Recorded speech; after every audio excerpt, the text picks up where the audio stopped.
Okay, ladies and gentlemen, now there are, we were cutting live to that feed of US President Donald Trump's address, or would I rather say a long bullying session with specially curated for a European audience. There are 5 points I want to make before I quickly hand over to our panelists who have been waiting for a long time. Let me show them on screen. Ladies and gentlemen, we have Deepak Vora, Ambassador Deepak Vora with us. Well-known Indian diplomat Ravi Batra, foreign policy expert and US attorney. We have Richie Greenberg, political commentator and former Republican candidate from San Francisco. From California, we have Vibhuti Jha, former Republican candidate. And we have Joachim Bitterlich. Now, Joachim has been ambassador and former European diplomatic and security advisor to Chancellor Helmut Kohl. Let me start with you, Mr. Bitterlich. Yes, and we have Troy Blackwell, Democrat and former advisor to President Biden. So let me get the European perspective first. Joachim, if you can comment on that, because there were about 2 or 3 times that he indirectly called European nations stupid. You know, of course, in different contexts, he didn't say European nations stupid, but he said they're stupid people. Stupid people buy windmills. Stupid people do this. Stupid people do that. So there was a deliberate running down, almost to the sense of abuse of the Europeans this time at Davos. And then he mocked the way in which Macron spoke. He mocked the way the Swiss president spoke. He called the Europeans stupid. And most importantly, he said, if you don't give me Greenland, I am going to have to use excessive force. So clear threat of strong military action short of that. So your response first from a European perspective, what will NATO do? What will Europe do? Thank you very much. An extremely interesting, amazing speech. But we have been expecting this. And if you look at the mind in Europe before this speech, there has been growing anxiety, what Trump would ask for, in what direction he would go. In my eyes, nothing really new in this speech compared to, let's say, to the last weeks. What's new? He is, first of all, speaking clearly about his European past, of his family, of his mother and of his father, Scottish and German. That's new. For the rest, well, he is looking at Europe under, let's call it, under his economic, let's say, parameters, where he thinks Europe is totally stupid. And the most expressive example has been energy cost in Europe, telling to the Europeans, well, especially in Germany, you pay too much for energy. It's stupid. It's due to your predecessors, dear Chancellor. You will do a great job. And that he's a bit amused by Macron, who has been trying, let's say, to push him towards certain directions, not astonishing. For me, on Greenland, the new is, he said, he will not use force, clear. If the Danes are not giving in, that means for him a deception, yes, and we will not forget. If the Danes say yes, the US would recognize it very much. But what does it mean at the end? Will this mean we offer now a lease contract, or what? What's behind now? I think force, it's over. Therefore, NATO remains in a critical stage. Yes. Well, I think he meant a little bit more than that. I mean, he didn't say that. I would like to get Richie's point of view, Ravi Batra's point of view. I think, Richie, he didn't say I will use force, but he said I can use excessive force, excessive military force. And then he said, you give me Greenland or I will remember. So short of saying that he will use the force, but clearly using the threat of force as a negotiating tool. So I don't think he is not meaning anything. I feel he intends to do a Venezuela in Greenland if he doesn't have his way. What do you think, Richie? Yeah, I don't agree. I'm sorry, I don't agree with that. It's like I heard a different speech than you did, but he did clearly say that that force is off the table. I'm looking at all the news feeds from the major national and international news sites right now, New York Times, Washington, Wall Street Journal. They're all saying that is off the table, that he said that if Greenland and if Denmark and Greenland can come to the United States and we can get Greenland, that would be very much appreciated. If not, then we will remember. That it's all that was said. We will remember that you have refused that. There was no threat of anything more than that. Why did he, one minute, if that was the case, Richie, if that was the case, and let me get Ambassador Vora in, why did he repeat 7 times the possible use of military force, after which he said, right now it's not on the table? I think sometimes the international media, especially Western media, wants to hear what it wants to hear, wants to write what it wants to hear. But I think, you're dealing with a very unpredictable man. People are, if the New York Times wants a predictable headline, they can get it. But he has committed himself to taking Greenland. And that's what, for me, the headline is he has committed himself to acquiring Greenland. He's not going to say, I'm going to use force tomorrow. What do you think, Ambassador Vora? Did I hear the right speech or the wrong speech? Thank you very much. Can you hear me? Yes, loud and clear, sir. All right. Thank you very much. Always a pleasure to be with you. By the way, the shawl that I have, the scarf that I have over my shoulder is from Iceland, not really from Greenland. And the joke is that there's no ice in Iceland, and there's nothing green about Greenland. So that's the kind of thing that we're talking about over here. So let me just tell you, this was classic Trump. I want it, I'll take it. You can do what you want. And sir, trust me, sir, just as he took Venezuela, he'll take this, sir. There is no question about it. Give him 2 weeks, Greenland will be a U.S. dependency or a U.S. whatever acquisition. But he's talking about national and international security. He's not saying I want it for, although he may. I want it for the natural resources and the manganese nodules at the bottom of the sea, etc. One more thing to remember, sir. As per the UN Conference Law of the Sea, 370 kilometers, 200 miles will be the territorial, not the territorial waters, the exclusive economic zone of whoever owns Greenland. And if Trump has that, then, sorry, you're not going to get any fish from there. You're not going to get anything else unless Trump approves. So the game is much bigger, but he is going to get it, sir. Take it from me, sir. This is next on his checklist. After that will be Iran and Gaza, etc. And one thing that many people, of course, I don't want to talk about it, many people have missed out is when he talked about Diego Garcia, saying the British are being stupid. He's absolutely right. Giving it back to Mauritius. I have a naval base, and he'll take that too, sir. He said that, 2020. he said, I'm going to colonize. I'm going to colonize. You colonized. It's my turn. I'm going to colonize. I think what's going on here is that Davos audience is in shock. Europeans are in shock. They can't believe someone talks to them like this. They cannot believe that they can neither militarily, economically, diplomatically, psychologically, or any other way take on the United States.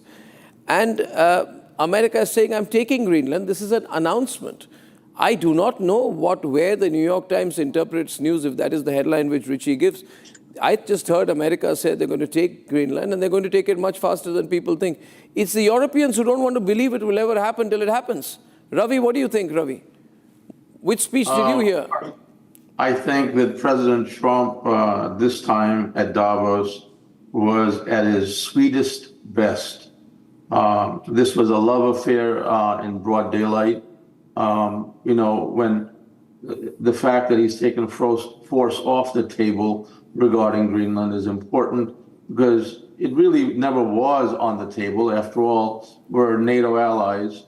But when you keep things on a little ambiguous, it helps destabilize some thinking.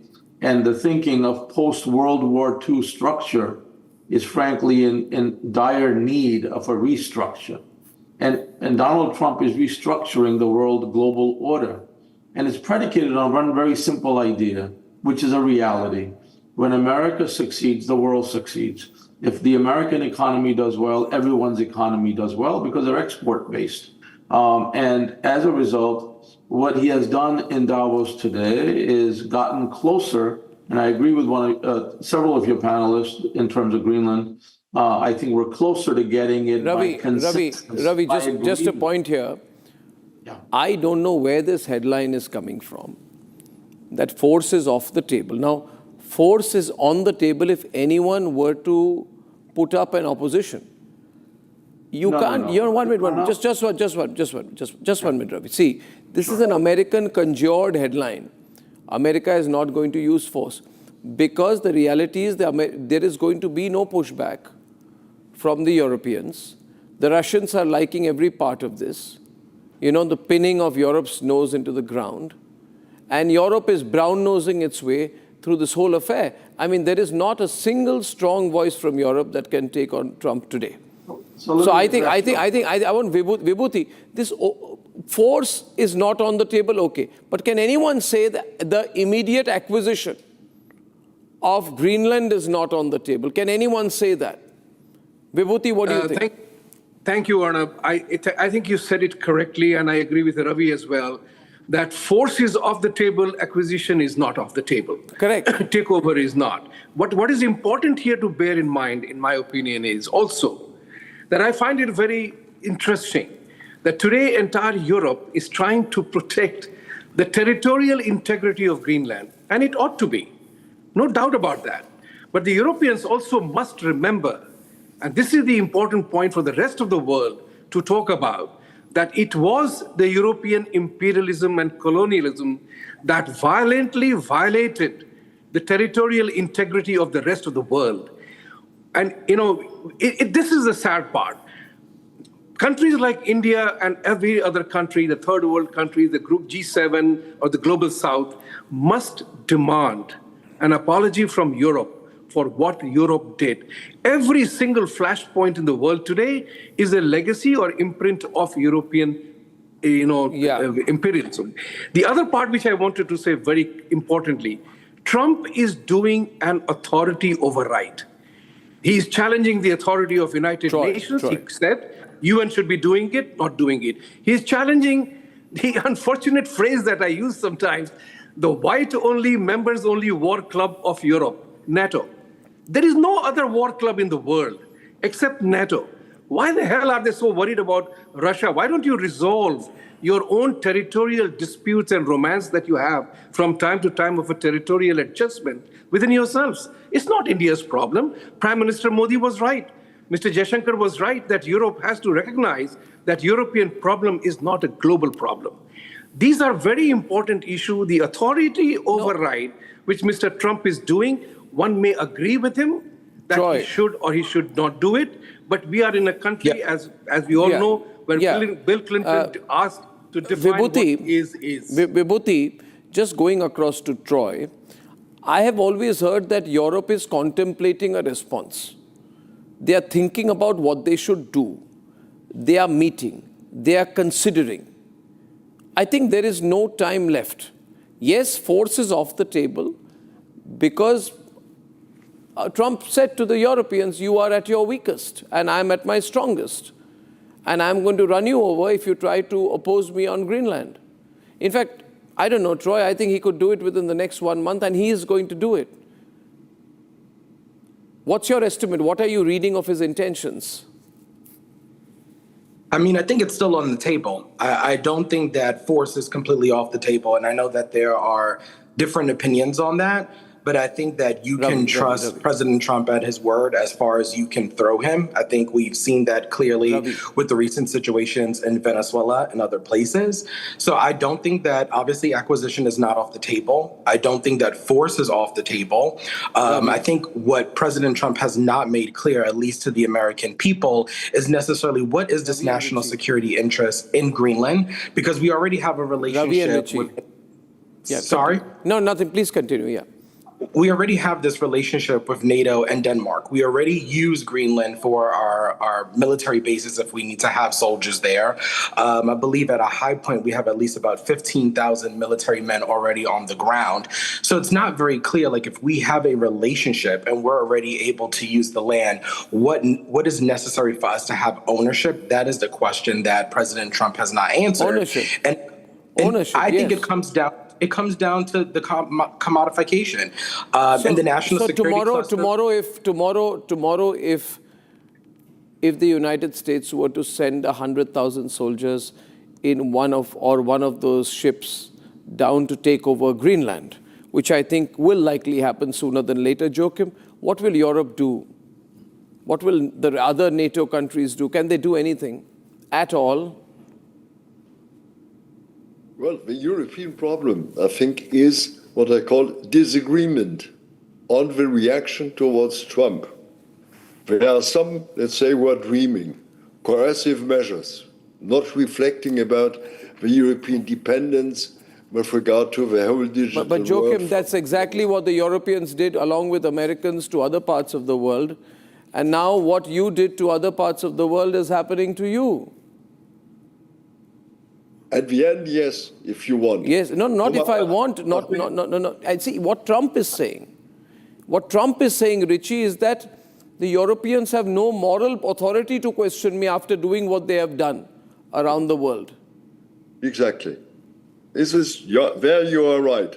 But we are not referring here, I think, to the European past. No. What he's saying is when you were strong, you colonized the world, you exploited the world. I am strong, it's my time to colonize and exploit. That's what I'm hearing. Richie. Can I jump in here? Here? Yes, Richie. Yeah, because, I mean, I'm just looking at what all of the news feeds and the press releases and, earlier today at Davos, the NATO Secretary General, Mark Rutte, if you pronounce it right, he says that President Trump is correct and is warning that the Arctic and Greenland must be defended against threats from China and Russia.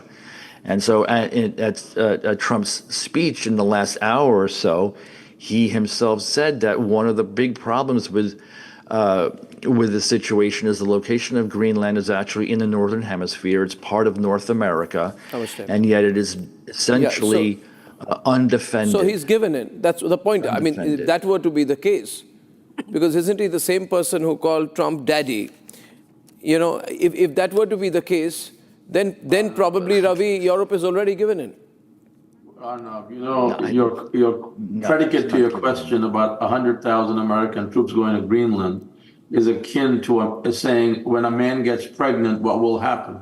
Well, men don't get pregnant. This is never going to happen. You have to remember that America is born out of Europe. And in fact, President Trump said it in Davos today. We are the best of Europe. Whatever problems Europe created, America is the answer of those problems. Those are philosophical issues. I mean, see, Ravi, don't bring geopolitics down to philosophy. Hold on. America has taken over Europe. The headline is America is taking over Europe without a whimper of a protest from the Europeans. Listen. No, that's what's happened. Headline. Your audience deserves to know that when America succeeds, India succeeds. Oh, come on, Ravi, come on. We've got no bone in this fight. You and the Europeans are in trouble, but you made up. Greenland is going to be taken. I think within the next 1 month, the acquisition of Greenland will be complete. The Europeans can complain all they want. All they want, ladies and gentlemen. A short break when I'm back at 9 o'clock tonight, that warning over Greenland. And why I believe the world is in denial about what Trump is going to do. Trump is going to take Greenland. The Danish will get no support from the Europeans. NATO is going to throw Denmark under a bus. And the Russians will be extremely happy at what's going on when I'm back. Time for a quick breather. Arnab will be right back with the debate.